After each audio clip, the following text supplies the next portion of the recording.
Hi all welcome to food for all. நம்ம சேனலில் ரொம்பவே ஹெல்த்தியான ராகி பால் ரெசிபி தான் பார்க்க போகிறோம். வாங்க எப்படி பண்ணுறதுன்னு பார்க்கலாம். இதை ராகி கஞ்சி இல்லை ராகி மால்ட்டுன்னு கூட சொல்லலாம். ஃபஸ்ட்டு ராகியை ஒரு 3 மணி நேரமாக தண்ணியில் ஊற வச்சுக்கலாம். இது கூடவே ஒரு 4-5 பாதாம் பருப்பும் சேர்த்து ஊற வச்சுக்கலாம். இப்போ அது எல்லாத்தையும் நல்லா வாஷ் பண்ணிவிட்டு ஒரு மிக்ஸி ஜாரில் மாற்றி கொஞ்சமாக தண்ணி விட்டு ஃபஸ்ட்டு அரைச்சிக்கலாம். ஃபஸ்ட்டே நிறையா தண்ணி விட்டிங்கன்னா ராகி நல்லா அரைப்படாது. இப்போ லைட்டாக அரைச்சதுக்கப்புறமா கொஞ்சம் தண்ணி விட்டுட்டு நல்லா ஃபைன் பேஸ்ட்டாக அரைச்சி எடுத்துக்கலாம். இப்போ இந்த அளவுக்கு அரைச்சதுக்கப்புறமா ஒரு டபுள் ஃபில்டர் வச்சு இதை ஃபில்ட்ரு பண்ணணும். அப்போ தான் இந்த ராகியில் உள்ள அந்த திப்பியெல்லாம் வராமல் வெறும் பால் மட்டும் கீழே இறங்கும்.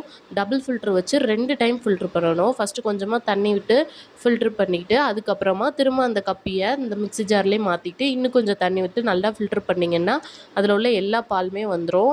இது குழந்தைங்களுக்குலாம் ரொம்பவே ஹெல்த்தி. டெய்லியுமே வேறு ஏதாவது எனர்ஜி ட்ரிங்க் கொடுக்குறதுக்கு இந்த மாதிரி செஞ்சு கொடுக்கலாம். போனுக்குமே ரொம்ப ஹெல்த்தி. நம்மளுமே சாப்பிட்லாம். லேடிஸ்க்கெலாம் ரொம்பவே நல்லது. இந்த அளவுக்கு நல்லா எந்த பாலுமே மிச்சம் இல்லாமல் நல்லா பிழிஞ்சு எடுத்துக்கலாம். இப்போ இது கூட கூட கொஞ்சமாக தண்ணி சேர்த்துக்கலாம். ரொம்ப திக்காக இருக்கும், அதனால் கொஞ்சம் தண்ணி சேர்த்துட்டு நாட்டு சக்கரை இல்லைன்னா வெல்லம் இல்லைன்னா கருப்பட்டி கூட சேர்த்து பண்ணலாம். ரொம்பவே டேஸ்ட்டாக இருக்கும். நான் இன்றைக்கி 3 ஸ்பூன் போல் நாட்டு சக்கரை சேர்த்துருக்கேன். அது கூட ஒரு பிஞ்ச் அளவு சுக்கு பொடி சேர்த்துக்கலாம். இப்போ இது எல்லாத்தையும் நல்லா ஒரு முறை மிக்ஸ் பண்ணிவிட்டு அடுப்பில் வச்சுட்டு கைவிடாமல் கிளறிட்டே இருக்கணும். ஒரு 5 நிமிஷம் விட்டிங்கன்னா கூட ரொம்ப கெட்டியாயிரும். இதை நீங்கள் கூழ் மாதிரி காய்க்காமல் நீங்கள் கட்டியாக களி மாதிரி கூட கிண்டி கொடுக்கலாம். இந்த ஒரு 6 to 7 மாதம் இருக்க குழந்தைங்களுக்கு அதுவுமே நல்லா சாப்பிடுவாங்க.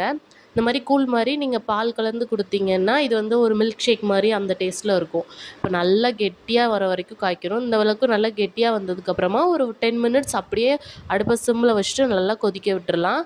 ஃபைனலாக இறக்கிட்டு பசும்பால் இருந்தால் நீங்கள் காய்ச்ச பசும்பால் இருந்தால் அது சேர்த்துக்கலாம். இல்லைன்னா நீங்கள் தேங்காய் பால் சேர்த்து சர்வ் பண்ணிங்கன்னா ரொம்பவே ஹெல்த்தியான ராகி பால் ரெடி.